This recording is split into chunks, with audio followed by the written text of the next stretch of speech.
Hello everyone, my name is Kumar. Welcome to studentscando.com. Now I'm going to tell you about stress management.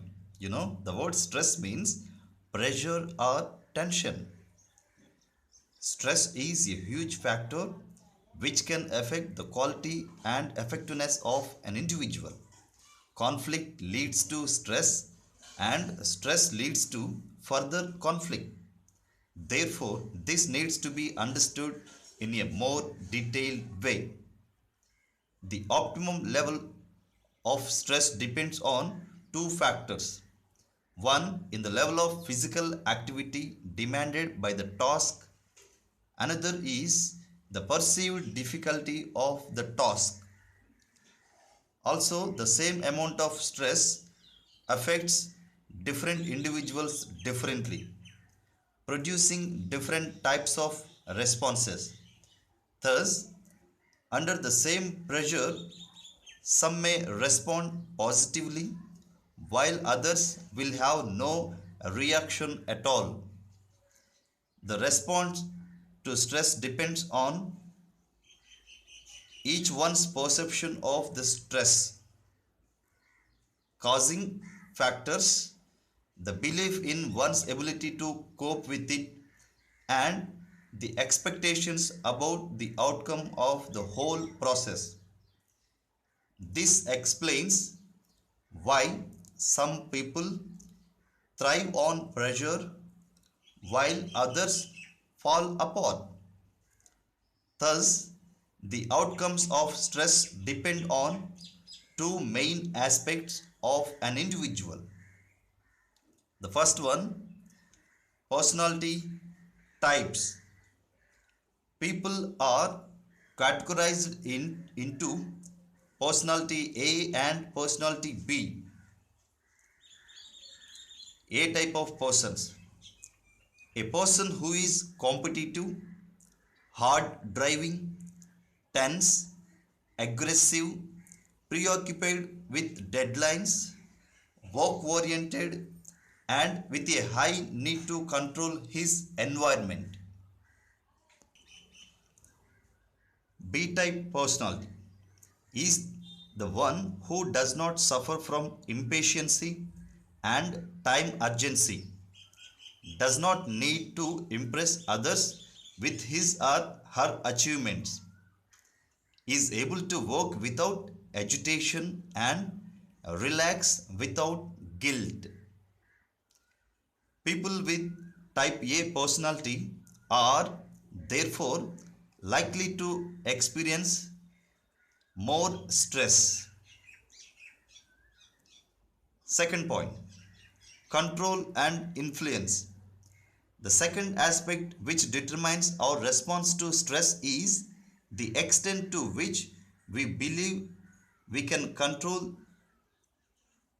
the influence of the environment or events. Based on this aspect, people are said to have an internal locus of control or an external locus of control.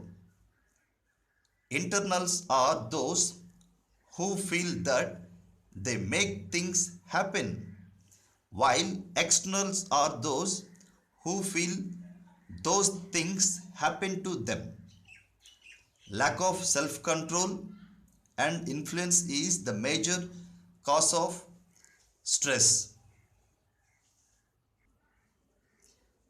Some of the wrong beliefs which lead to inner conflict or stress are need for approval. Many people think that I must be loved and respected and others must approve my actions every time. Otherwise, I would feel awful. Next point, high self expectations. Many people think that I must succeed every time. Otherwise, I would be a failure as a person. Third point, dependency. Many people think that I need someone or something stronger than myself on whom I can depend because I cannot cope with life by myself. Next point, Sense of helplessness. Many people think that my past is the cause of my present problems, so I cannot change. Next point, need for control. Many people think that events or other people cause my feelings. So, to be happy, I must control or change them and thereby eliminate my problems. Sixth point, blame proneness. I should not go wrong and need to be blamed or condemned if I go wrong. Next point, personal idealism. The world and other people must be fair and just. That is the way I want them to be. And the next point is frustration reactivity. I can't stand it when things or people are not the way I want because I must get what I want quickly and easily. Problem avoidance. It is easier to avoid rather than face life's difficulties because I can't stand. Next point, discomfort anxiety. I must be comfortable and without pain at all times or I can't stand it. And last point, over caring. I must become upset over my and other people's problems or else I am an uncaring and bad person. Some of the factors for negative emotions are poor health habits, fatigue, lack of exercise, lack of plan, and non-stop work without rest. So, we need to seek balance in our lives. Let us see what are the strategies for managing stress.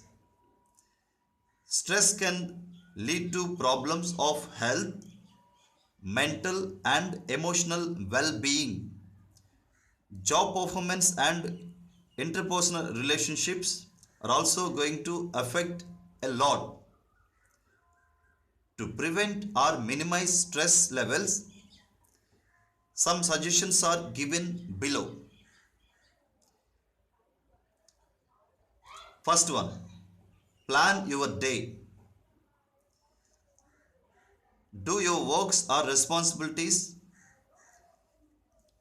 Practice a healthy lifestyle on daily basis.